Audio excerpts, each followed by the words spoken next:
Fala pessoal, tudo bem? Mais um vídeo da TV Coyote no ar e o assunto é o julgamento de Donald Trump. No dia 16 de abril eu já tratei sobre esse tema com vocês no vídeo intitulado Como um jurado anônimo pode levar Trump para a prisão. O título é uma referência ao sistema nos Estados Unidos que você tem do júri, em que você precisa de uma unanimidade para que alguém seja condenado ou então absolvido. É uma particularidade de lá, não é a maioria dos jurados que você precisa juntar, não é por votação, eles precisam chegar num consenso. E para quem quiser detalhes sobre do que se trata esse julgamento, volte a este vídeo que ele continua plenamente válido, tá? Muito resumidamente, o Trump está sendo julgado porque ele supostamente teria tido uma relação extraconjugal em 2006 com uma atriz pornô chamada Stormy Daniels. Tá legal? Nada de legal na relação extraconjugal. O problema é que 10 anos depois, em 2016, durante a sua campanha eleitoral para a presidência, ele teria pago $130 mil de suborno para Stormy Daniels não abrir a boca, não contar para a imprensa, para ninguém, que o Trump tinha supostamente pulado a cerca. E esse pagamento de $130 mil, também por si só, o próprio suborno, não é considerado uma ilegalidade no estado de Nova York. O problema, e aí é o mérito da questão, é que este pagamento teria sido feito de forma fraudulenta. O Trump teria se utilizado do seu advogado para passar esse valor para Stormy Daniels, e esse valor teria sido passado ali como um gasto de campanha. Essa é a irregularidade que está sendo avaliada. Tá legal? Se o Trump for declarado culpado, ele pode inclusive até ser levado à prisão. Ele pode ser condenado a até 4 anos de prisão no total. Bom, quando eu comentei com vocês no dia 16 de abril, eu falei que o julgamento tinha uma duração indeterminada. Não dava para ter muita noção de quanto tempo ia levar. Gente, foi muito rápido. Já estamos ainda no comecinho, no finalzinho do mês de maio, quase começo do mês de junho. E tá acabando. O júri começou a se reunir hoje, agora de tarde, para discutir se vai ou não condenar o Trump. Ao longo do último 1 mês e meio, eles escutaram a Stormy Daniels, escutaram o Michael Cohen, o ex-advogado do Trump, que teria feito pagamento e que, inclusive, foi punido pela realização desse pagamento, se voltou contra o Trump e admitiu que tinha feito isso. Eles ouviram várias das pessoas envolvidas e podem já chegar em uma conclusão, né? Ou não, eles podem não chegar numa conclusão e a gente vai entender isso um pouco melhor. Olha, são 12 pessoas no júri, são todos nova-iorquinos e eles vão deliberar talvez por algumas horas sobre o tema, eles vão para uma sala fechada e discutir por algumas horas e podem chegar numa conclusão, ou então podem demorar dias para chegar a esta conclusão, ou então semanas, até pode passar de 1 mês, tá? Pode ser que demore muito para que eles cheguem em um consenso. Pode ser que seja muito rápido. Ninguém tem ideia. É um grande mistério. Tá legal? Temos 3 possibilidades, então. Não vou colocar aqui em ordem de probabilidade. A primeira delas é do Trump ser condenado. Para ele ser condenado, gente, precisa dos 12 jurados concordando. E aí, não são eles que decidem a pena. Quem decide a pena é o juiz. O juiz é o Juan Merchan. Ele tem uma relação terrível com o Donald Trump, terrível. Durante todo esse julgamento, ele chegou a acusar o Trump 10 vezes de desacato ao tribunal e a aplicar multas, inclusive, em razão disso. O Trump ataca ele com muita frequência e ele adotou a todo momento uma postura extremamente dura, tá legal? A falsificação de documentos contábeis no estado de Nova York, ela pode dar uma prisão de até 4 anos. Então você olha isso e vê que o juiz ali não tem uma relação boa com o Trump, que ele é muito duro e tudo mais, e que o Trump bate forte, você fala, é isso, ele vai ficar preso por 4 anos. Mas, porém, é muito difícil que isso aconteça, mesmo com este juiz, tá? Você não tem, de praxe, uma condenação à prisão em casos como esse, quando a pessoa é réu primário. E o Trump é réu primário. E além disso, você deve ter ali, no máximo, talvez uma aplicação de serviço comunitário ou multa, certo? Ainda está em aberto, gente, vamos lá. Pode ser que o Juan Merchan, o juiz, surpreenda a gente caso o júri decida condenar, dando uma pena de prisão, mas a situação ainda é muito improvável que vá nessa direção. Se isso acontecer, o Trump ainda vai poder recorrer para a Suprema Corte. Ele tem a tendência de não ser preso recorrendo à Suprema Corte, ele tem uma maioria razoável lá dentro, tá? Caso perca, porque pode acontecer, né? ele continua podendo concorrer à eleição, ele pode ser eleito presidente e seria um candidato, depois um presidente preso. Como que isso vai funcionar, ninguém sabe. A questão é que não existe na Constituição dos Estados Unidos nenhuma ordem muito expressa de que uma pessoa presa não pode exercer o cargo de presidente, ok? E aí, como nunca se pensou que alguém que chegasse a esse cargo poderia estar encarcerado, vão ter que dar algum jeitinho.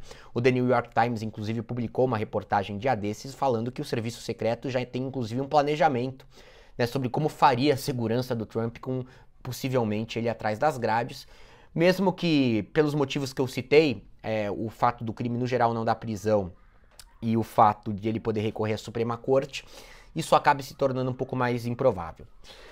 A segunda possibilidade é dele ser considerado inocente. Os 12 jurados chegam num consenso. Donald Trump não fraudou documentos. Não fraudou documentos. Aí acabou, gente. Aí acabou. O Trump tá livre, se livrou deste processo.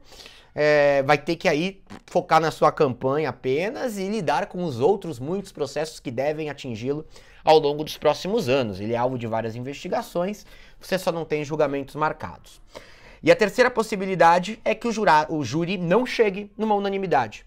Um jurado lá bate o pé no chão e fale para os outros 11, olha, eu não concordo com a posição de vocês. Vocês querem condenar, eu não quero. Ou vice-versa. Pode ser que 2 jurados não concordem, 3, pode ser que fique bem rachado. Se isso acontecer, gente, e alguém ou alguéms, né, baterem o pé no chão até o final, o julgamento é declarado nulo, ok? O Trump sai vitorioso de forma temporária na prática e os promotores de Manhattan, caso decidam continuar com a acusação, e é o que seria mais provável de lavada, fariam com que o Trump tivesse que ter um novo julgamento. Se iniciaria do zero esse julgamento até que você conseguisse ter ali um júri que chegue em um consenso. Tá legal? Isso ficaria provavelmente para depois das eleições, no mês de novembro, no dia 5 de novembro desse ano. Tá legal, pessoal? Gente, qual que é então aí, agora eu coloquei as possibilidades, questão de probabilidade. Olha, as provas são muito robustas, O ex-advogado do Trump, Michael Cohen, inclusive, foi punido por causa disso, tá? Mas isso não é um ponto tão central assim, é importante. Mas o que permeia muito vai ser ali o perfil dos jurados. E isso é uma baita discussão. No vídeo que eu fiz no início de abril, a gente estava no momento do início do julgamento em que se fez a seleção desses jurados. Você começava com 500 pessoas, diminuía para 96 para diminuir para 12.